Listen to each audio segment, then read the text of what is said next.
નમસ્કાર, ઉત્તર ગુજરાત ખેડૂત માર્ગદર્શન યુટ્યુબ ચેનલ તમારું હાર્દિક સ્વાગત કરે છે। જો ચેનલ પર નવા હોય તો હાલ જ સબસ્ક્રાઇબ કરી દેજો। ચાલો જોઈએ આજના તાજા સમાચાર। તો ઈરાન કઈ માટે ભારતમાં દિલ્હીમાં હાઈ પ્રોફાઇલ મીટિંગ બોલાવી અને તે કેટલી ગંભીર બાતમી છે, ચાલો સંપૂર્ણ વિડીયોમાં સમજીએ। ઈરાન અને ઇઝરાયલ વચ્ચે યુદ્ધ ચાલી રહ્યું છે ત્યારે સમગ્ર દુનિયાના દેશ ધીરે ધીરે ચિંતિત થઈ રહ્યા છે, પણ ભારત હાઈ પ્રોફાઇલ મીટિંગ કેમ બોલાવે છે એ જ જુઓ। નમસ્તે, તમે જોઈ રહ્યા છો ન્યૂઝ 18 રાજસ્થાન। હું છું તમારું સગલો શ્રુતિ શ્રીવાસ્તવ। ઈરાન અને ઇઝરાયલના સંઘર્ષમાં ઘણી દેશોએ નેતન્યાહુની સપોર્ટમાં પગ મૂક્યા છે। અમેરિકા, યુરોપ અને એશિયાના ઘણા દેશોએ ઇઝરાયલનું સમર્થન કર્યું છે। જે કોઈ ભાઈ હજુ સુધી ચેનલને સબસ્ક્રાઇબ ના કરી હોય તે હાલ જ કરી દે, જેથી અમે તમારું સુધી નવી ખેડૂતને લગતી માહિતી પહોંચાડી શકીએ। વાત કરીએ આગળ સમાચારમાં, તો આ ધરપકડ બીજી વખત મળી હતી। આ કારણે ઇઝરાયલ અને ઈરાન વચ્ચેનું યુદ્ધ વધુ ભયાનક બની શકે છે। ઈરાને દુનિયાને ભયનો સંદેશ આપ્યો છે, જે વિશ્વના અડધા કરતાં વધુ જીવ માટે જોખમ બની શકે છે।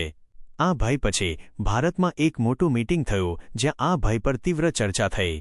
કારણ કે જો ઈરાનનો ભયનો સંદેશ સાચું છે, તો ભારતને પણ ઘણી સમસ્યાઓનો સામનો કરવો પડી શકે છે, થંભી શકે છે। આથી દેશની અર્થવ્યવસ્થામાં પણ અસર પડશે। હવે તમને પણ જણાવીએ, ઇબ્રાહિમે શું ધમકી આપી, તે ભારત માટે શા માટે ચિંતા છે અને તેમણે હાઈ પ્રોફાઇલ બેઠક કઈ રીતે બોલાવી। ઇઝરાયલ અને ઈરાન વચ્ચે ચાલી રહેલા સંઘર્ષમાં નેતન્યાહુની સપોર્ટ માટે ઘણા દેશો ઊભા થયા છે। અમેરિકા, યુરોપ અને એશિયાના અનેક દેશોએ ઇઝરાયલને સપોર્ટ આપ્યો છે, જેના કારણે ઈરાન એક ભયાનક ધમકી આપી છે અને તેની લીધે અડધા કરતાં વધુ દુનિયાના લોકો ચિંતિત છે। ઈરાનનું કહેવું છે કે તે હોર્મુઝ સ્ટ્રેઇટને બંધ કરી દેશે। હા, આ દુનિયાને કાચા તેલની સપ્લાય માટે મોટી તકલીફ લાવશે। જે કોઈ ભાઈ હજુ સુધી ચેનલને સબસ્ક્રાઇબ ના કરી હોય તે હાલ જ કરી દે, જેથી અમે તમારું સુધી નવી ખેડૂતને લગતી માહિતી પહોંચાડી શકીએ। વાત કરીએ આગળ સમાચારમાં, તો ખૂબ જ નાનો માર્ગ છે આ। ખાસ વાત એ છે કે આ માર્ગથી દુનિયાનું અડધાથી વધુ તેલ પસાર થાય છે। આ માર્ગ બંધ થઈ જાય તો દુનિયાનું અડધાથી વધુ તેલ સપ્લાય અટકી શકે। એના કારણે કાચા તેલની કિંમતોમાં ભારે વધારો થઈ શકે છે। થોડા દિવસ પહેલા ઇરાક પણ આ બાબત પર વૈશ્વિક ધ્યાન ખેંચ્યું હતું। તેમણે કહ્યું હતું કે ઈરાન આ માર્ગ બંધ કરે તો કાચા તેલની કિંમત બેરલ દીઠ $200થી $300 સુધી પહોંચી શકે। હવે તમે જ સમજો આ ધમકીની મહત્તા કેટલી મોટી હોઈ શકે અને તેનું કારણ શું છે। ભારતમાં હાઈ પ્રોફાઇલ મીટિંગ આ ખતરા પછી બોલાવવામાં આવી, જેમાં ઈરાન ઇઝરાયલ સંઘર્ષના અસર વિશે ચર્ચા થઈ।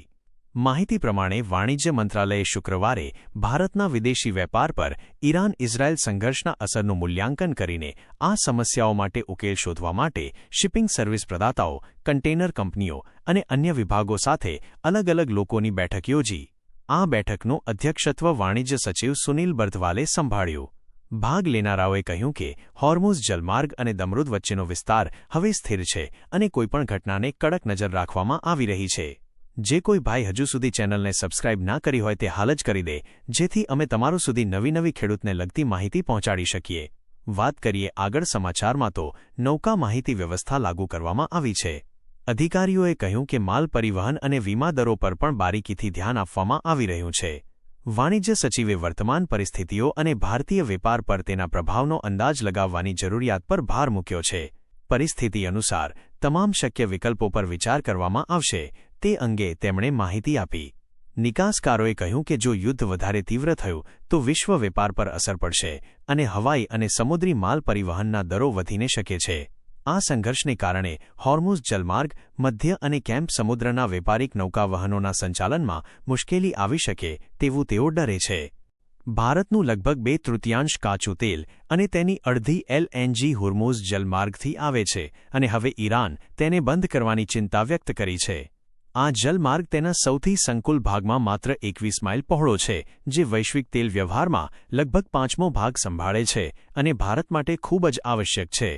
આ બધાના વચ્ચે યેમનમાં 14થી 15 જૂનના રોજ ઇઝરાયલે યહૂદીઓ પર હુમલો કર્યો, જેના કારણે લાલ સમુદ્ર વિસ્તારમાં તણાવ વધી ગયો છે। લાલ સમુદ્રના વિદ્રાહીઓ પહેલેથી જ વેપારી જહાજો પર હુમલા કરી રહ્યા છે। જે કોઈ ભાઈ હજુ સુધી ચેનલને સબસ્ક્રાઇબ ના કરી હોય તે હાલ જ કરી દે, જેથી અમે તમારું સુધી નવી ખેડૂતને લગતી માહિતી પહોંચાડી શકીએ। વાત કરીએ આગળ સમાચારમાં તો ભારતમાંથી ઇઝરાયલ માટે નિકાસ 2023ના ફેબ્રુઆરીથી 2024માં $4.5 બિલિયન અમેરિકન ડોલરથી ઘટીને 2024-2025માં $2.1 બિલિયન થઈ ગઈ. ગયા નાણાકીય વર્ષમાં ઇઝરાયલમાંથી આયાત 2023-2024માં ઘટીને $1.6 બિલિયન રહી અને ઈરાન માટેની નિકાસ પણ અસરગ્રસ્ત થઈ શકે. ઈરાન માટે નિકાસ 2023-2024 અને 2024-2025 વચ્ચે લગભગ $1.4 બિલિયન જ રહી. નાણાકીય વર્ષની વાત કરીએ તો 2024-2025માં ઈરાનમાંથી ભારતમાં આયાત 44.1 કરોડ રહી, જે ગયા વર્ષે પણ એટલી જ હતી. 62.5 કરોડ થયું. આ લડત અમેરિકાના રાષ્ટ્રપતિ ડોનાલ્ડ ટ્રમ્પ દ્વારા વધારાના શુલ્કની જાહેરાત પછી વૈશ્વિક વેપાર પર પડતો દબાણ વધુ વધારી રહી હતી. એટલે જ આ હાઈ લેવલ બેઠક બોલાવવામાં આવી હતી. જો ભારતીય માર્ગ અટકાવશે તો માત્ર એટલું નહીં, ક્રૂડ તેલની કિંમતો પણ આકાશને સ્પર્શ કરશે અને આ માટે ભારત પણ ચિંતિત હતું અને આ કારણે આ હાઈ લેવલ બેઠક યોજાઈ. આ વિડીયોમાં હાલની સ્થિતિ આવી જ છે.